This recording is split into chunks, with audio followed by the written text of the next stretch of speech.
आउज़ुबिल्लाहि मिनश्शैतानिर्रजीम बिस्मिल्लाहिर्रहमानिर्रहीम। अस्सलामु अलैकुम नाजरीन हज़रात, आप देख रहे हैं ज़ोया लाइफ हेल्थ केयर। नाजरीन, आज हम इस वीडियो में आपको जुमे के दिन का एक वजीफ़ा बताएंगे और ये वजीफ़ा ख़ास तौर पर उन लोगों के लिए है जिनकी शादी नहीं होती या महबूब नफ़रत करता हो किसी भी वजह से या दौलत में कमी हो। वो शख्स जुमे के दिन ये वजीफ़ा ज़रूर पढ़े। बहुत ही आसान वजीफ़ा है, सिर्फ़ एक दिन का वजीफ़ा है जो आपने जुमे के दिन पढ़ना है। ये 3 परेशानियाँ हर शख्स को आजकल के दौर में सामना करना पड़ता है, तो आप जुमे के दिन ये वजीफ़ा शुरू कर दें। इस वजीफ़े की इजाज़त भी आम है, आप ये वजीफ़ा पढ़ सकते हैं। आपको मुझसे या किसी और से इजाज़त लेने की कोई ज़रूरत नहीं है। नाजरीन, आप ये वजीफ़ा किसी भी जुमे को शुरू कर सकते हैं, चाहे तो आप कल से शुरू कर दें।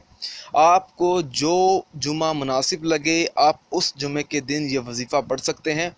और जिस जुमे के दिन आप ये वजीफ़ा पढ़ेंगे आपने हमें भी बताना है, ताकि हमारे इल्म में हो कि आप ये वजीफ़ा पढ़ रहे हैं, ताकि हम आपकी कामयाबी के लिए दुआ भी मांगें, ताकि आपको अपने मतलूबा मकसद में जल्द से जल्द कामयाबी मिले।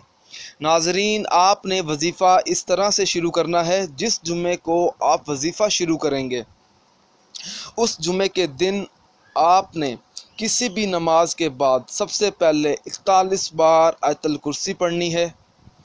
फिर आपने 41 बार बिस्मिल्लाहिर्रहमानिर्रहीम पढ़नी है और पूरी पढ़नी है।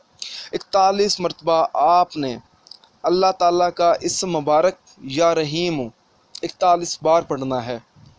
फिर आपने 41 बार सूरत इखलास पढ़कर अपने मतलूबा मकसद में कामयाबी के लिए दुआ भी मांगनी है कि आपको अपने मतलूबा मकसद में जल्द से जल्द कामयाबी मिले। नाजरीन, अगर आप इस वीडियो के मतलब हमसे कोई भी सवाल पूछना चाहते हैं या इस वीडियो में आपको कोई चीज़ समझ नहीं आई, अगर आप इसके अलावा मुझसे कोई और वजीफ़ा पूछना चाहते हैं तो आप मुझे इस वीडियो के नीचे कमेंट कर सकते हैं और पूछ सकते हैं। नाजरीन, अगर आपको हमारी ये वीडियो पसंद आई है तो इसे लाइक कीजिए और शेयर कीजिए और ज़रूरतमंद लोगों तक इस वीडियो को ज़रूर पहुंचाएं।